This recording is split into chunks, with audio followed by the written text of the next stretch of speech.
Mga kids, sali na sa ating Good News Club on air and online. Makinig sa 1062 DXKI tuwing alas 9:30 ng tanghali, Sabado, at sabay-sabay nating alamin ang mabuting balita mula sa Biblia. Tara na! Good news to all the world. Hi kids! Welcome naman sa bago nga episode ng Good News Club on air kag online. Mabatian gid man kita sa FEBC Radio, sa DXKI kag sa DYVS. Di kumusta ang inyong summertime? Ha, I hope na nag-enjoy ang tanan. Kaya I hope nga damo man kita sa mga natun-an, especially from the Word of God. Ikaduha na naton nga lesson from our theme na Jesus my Savior and Friend.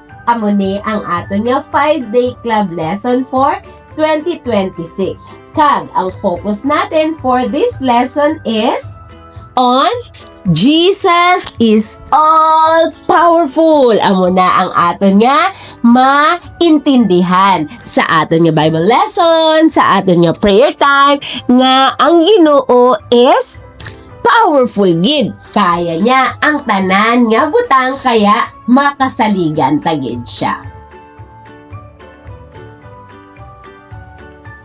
Hi kids! Prayer time naman natin sa buong and still gina-follow natin ang prayer pattern nga right. And ara na kita sa letter G, which stands for give thanks. Mga kids, nakaagi na ba kamo sa sitwasyon nga budlay-budlay gid? Hindi nyo nabalaan ano himuon nyo?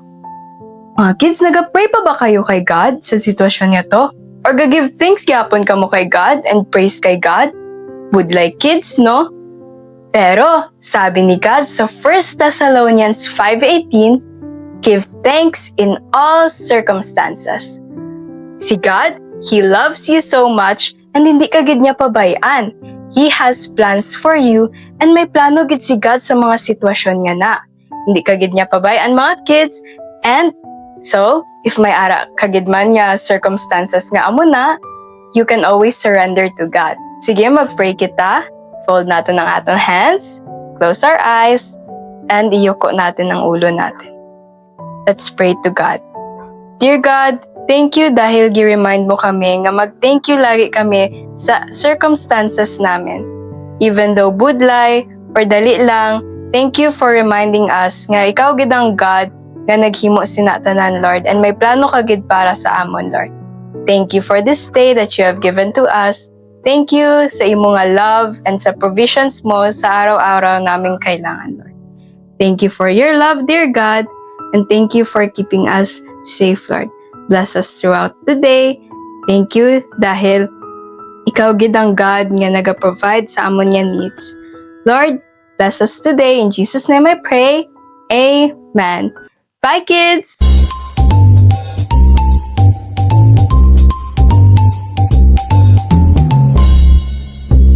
Para naman sa ating memory verse mga bata, hari naman si Teacher Kat. May aras sa isa ka bangko, paano mo maibalaan nga kaya ka i-carry sa sila nga bangko bata? Oo no, maibaluan mo lamang kung ina nga bangko imugid nga pungkuan para mabalaan mo nga kaya ka gid sang sina nga bangko. Ina nagapakita mga bata nga may ara ikaw sang salig sa sina nga bangko nga kaya niya gid ikaw nga i-carry nga hindi ikaw mahulog. Balan mo bala mga bata nga sa aton memory verse subong nagahambal man nga may ara sang isa kakayahan nga makaluwas sa imo kag sa akon sa aton nga mga sala kung ikaw magsalig lamang. Ang aton memory verse subong adlaw makita gid bata diri sa Bible. Ang Bible pulong sang Ginoo nagasugid-gid sang kamaturan gani dapat naton ina nga patihan. Ang Bible bata pulong gid sang Ginoo nahati ni siya sa dalawa ka part sa Old and New Testament. So this time our memory verse makita sa New Testament sa Book of Romans chapter 1 verse 6. Basahon ni Teacher Kat siling niyo dere. For I am not ashamed of the gospel of Christ, for it is the power of God unto salvation to everyone that believeth. Romans 1:6 16 bata. Makita man na naton diri sa aton nga screen. Siling nga dira sa Romans 1:16, "For I am not ashamed of the gospel of Christ." Ini mga bata, kinahambal ini nga si Paul nga wala gid siya nahandlok or wala niya ginakakuya about sa gospel sang Ginoo or about sa gospel about kay Jesus Christ or ang ginatawag nga good news. Ang good news amo na siya mga bata ang about sa kay Jesus Christ. Nga siya si Jesus Christ nagkari sa sini nga kalibutan, ginantos niya gid ang tanan nga kasakit.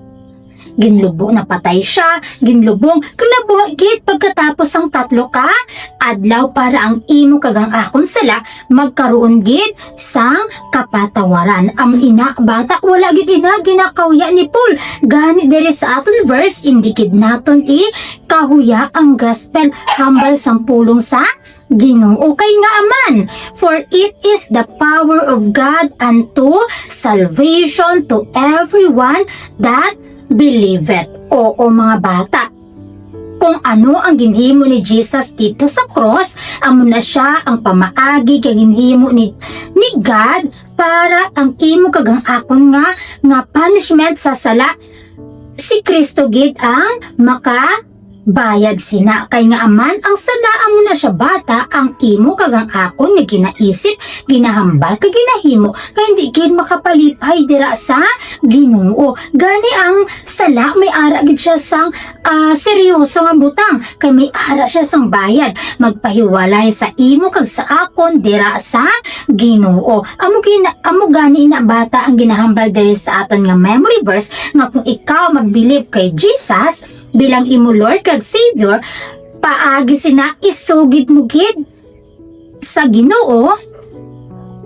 Gani kung ikaw bata, mag-believe kay Jesus bilang imo Lord kag Savior sa imo nga mga sala, maghambal ka gid or mangayo ka sang kapatawaran sa imo nga mga sala kag magsalig ka sa iya nga siya lamang ay may kakayahan nga magpatawad sang imo nga mga sala. Gani ang maangkon dira eternal life or kabuhi nga wala sang katapusan or salvation. Silinga dira for it is the power of God unto salvation. Ikaw kag ako maluwas sa imo nga mga sala kung mag-trust ikaw dira kay Jesus Christ kay siya lamang ang may kakayahan nga magluwas sang imo kag sang akon nga mga sala mga bata. Gani kung ikaw wala pa nag-believe kay Jesus bilang imo Lord kag Savior, gusto sang Ginoo mga bata nga subong nga tion kilalahon mo nga ikaw makasasala sa tubangan sang Ginoo.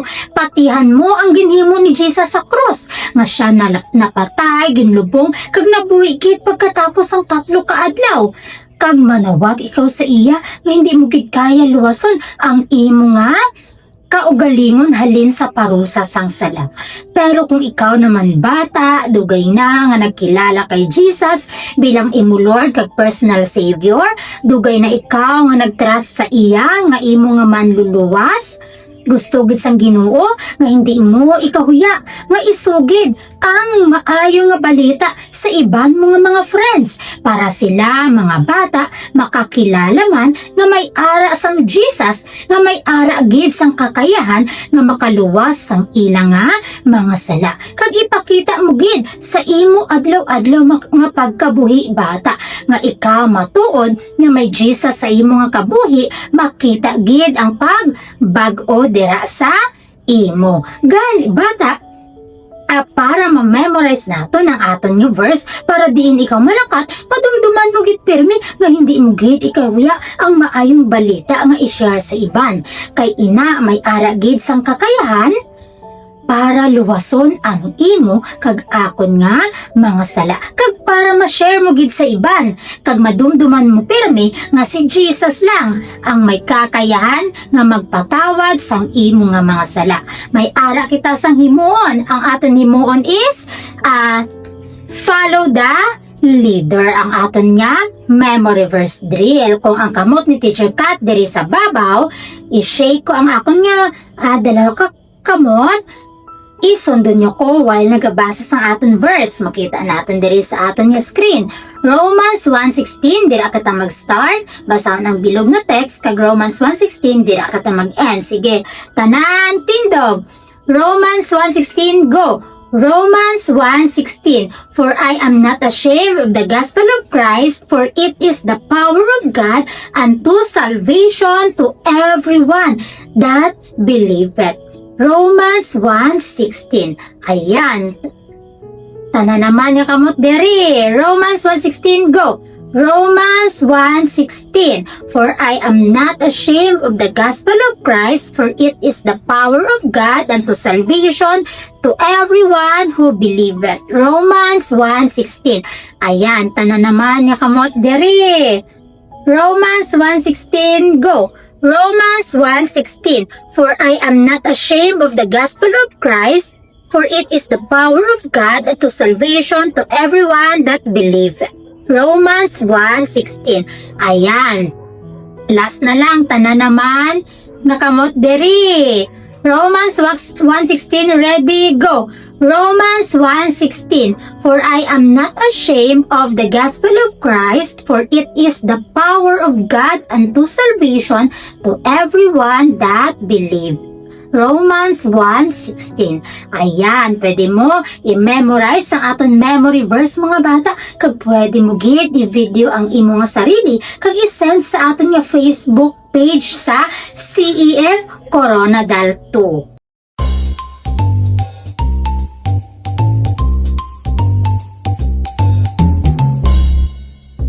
Kids, balaan nyo ba atong friend ko nga si David na hadlok gid siya sa mga ulan, kung thunder, pag mag-lightning, nagapanago siya. Kamu bala na hadlok man bala ka mo kung amo na ang sitwasyon?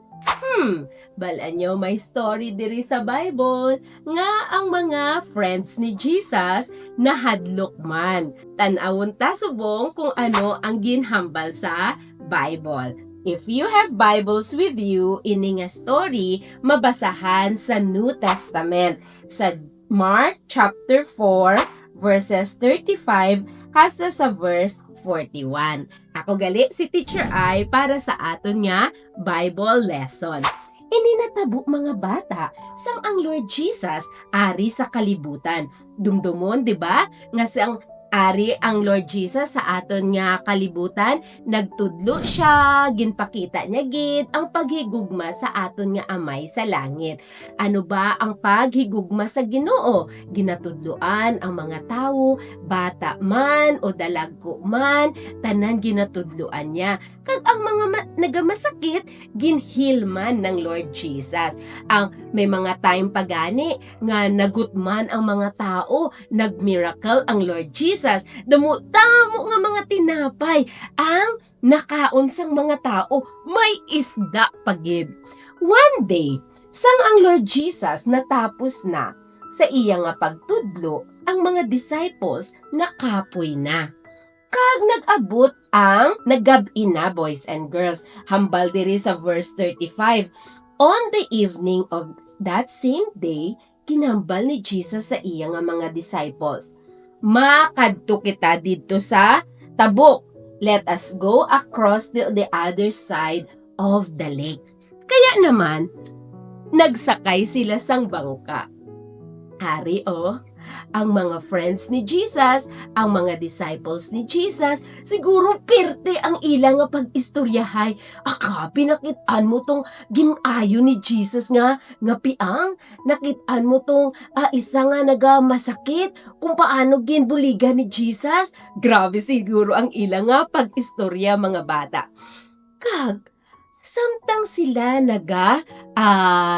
travel going across the lake, gulpi na lang nga nagkusog ang hangin, nagkusog man ang mga balod.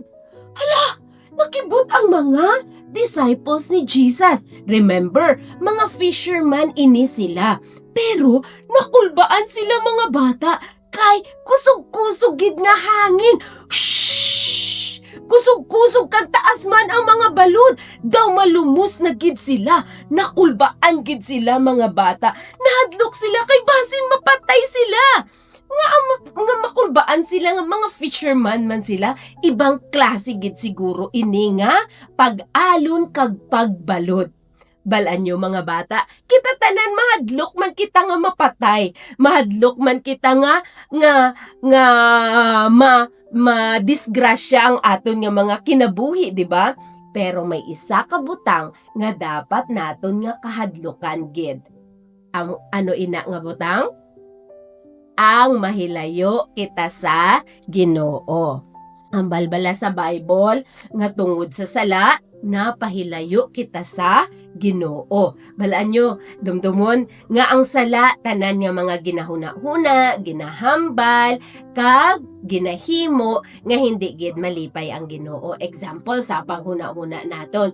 Sabi ni mama mo, "Nak, lapit na lang ang pag-eskwela. Dapat maging ready ikaw. Tigilan na ang sagay play ka Roblox. Sagay play ka Dress to Impress. Black Blast. Kay na-addict na ikaw." Pero sa isip-isip mo, mampang lang gihapon ko. La, good bala ina? Bisan sa isip lang, boys and girls, dumdumon ha.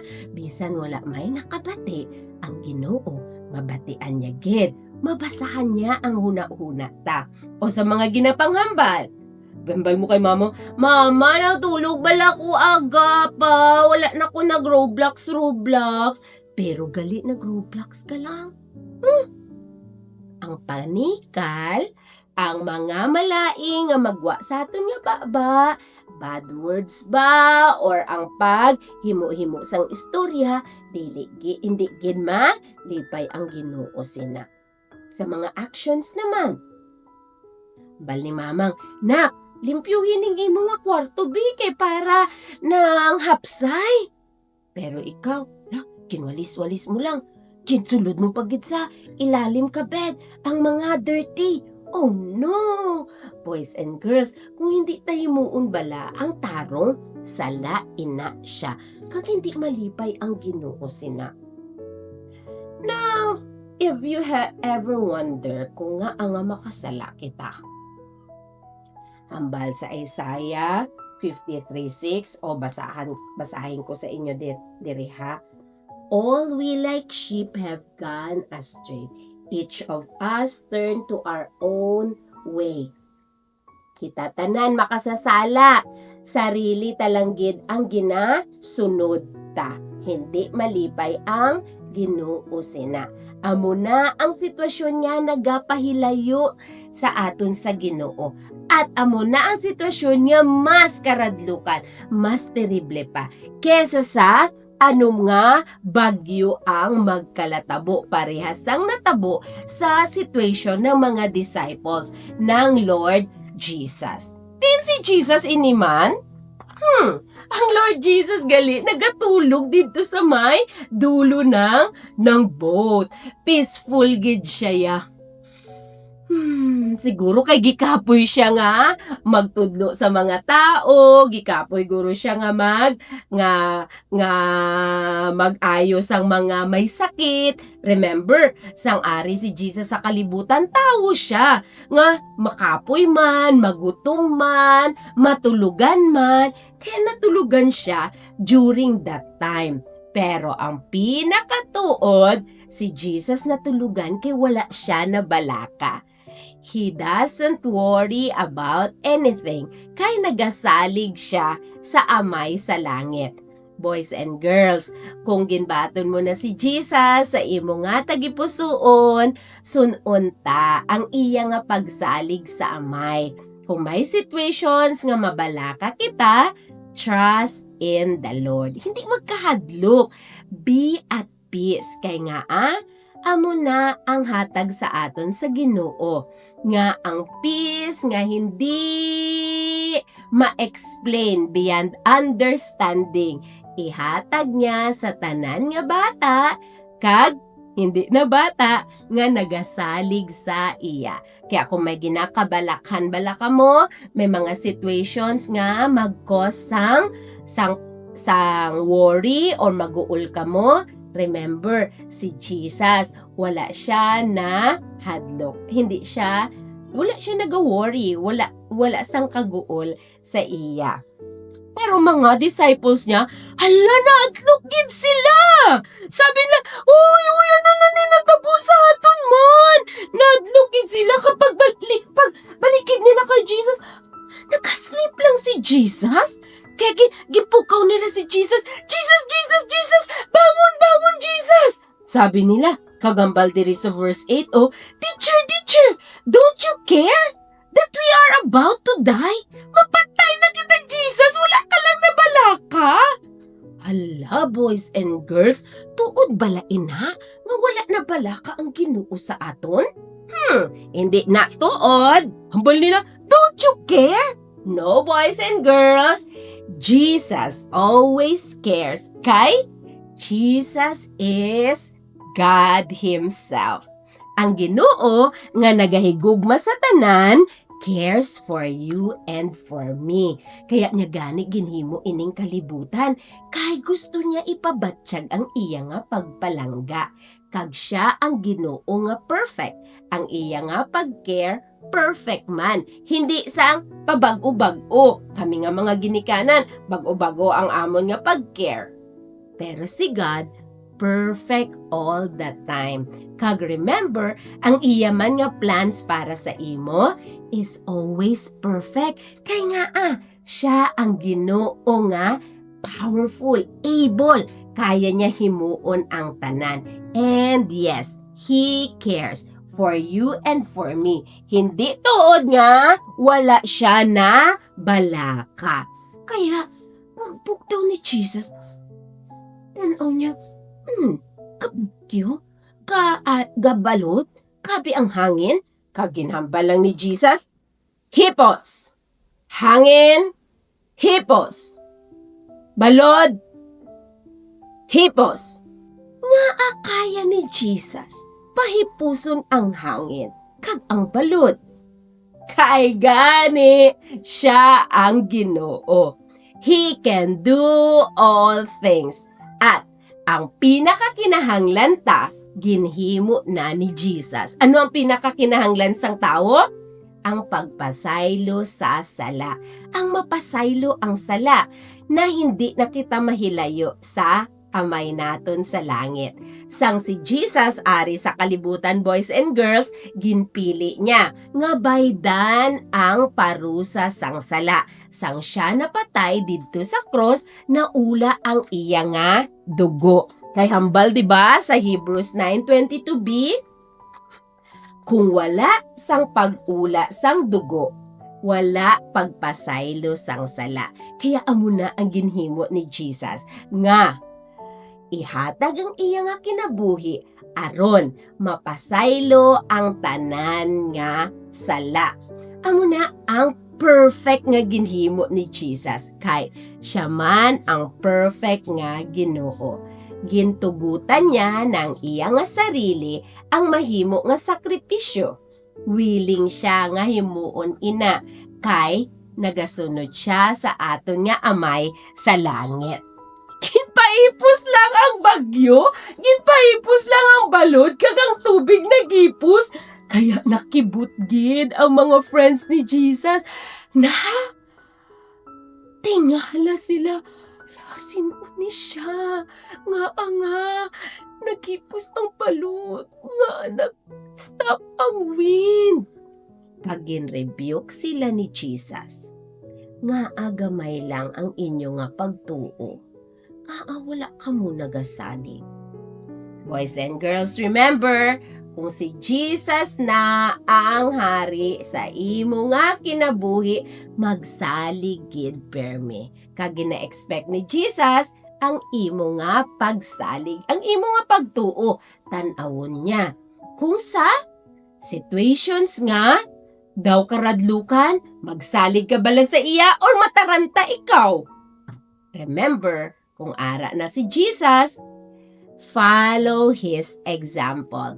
Trust in the Lord. Kay ang Ginoo hindi gid magbago. Siya nga naghimo sang tanan nga butang, siya nga naghimo kag naghigugma sa imo kag sa akon is the same God who reveals Himself ang nagapakilala sa iya nga sarili.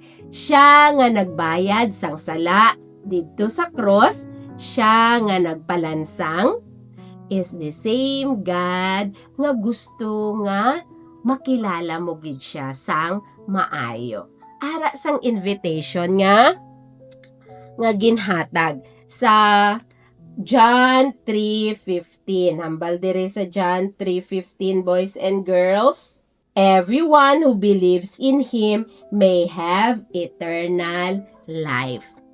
Siya ang magahatag sang kinabuhi nga wala sang katapusan. Kinabuhi nga wala sang kahadlok.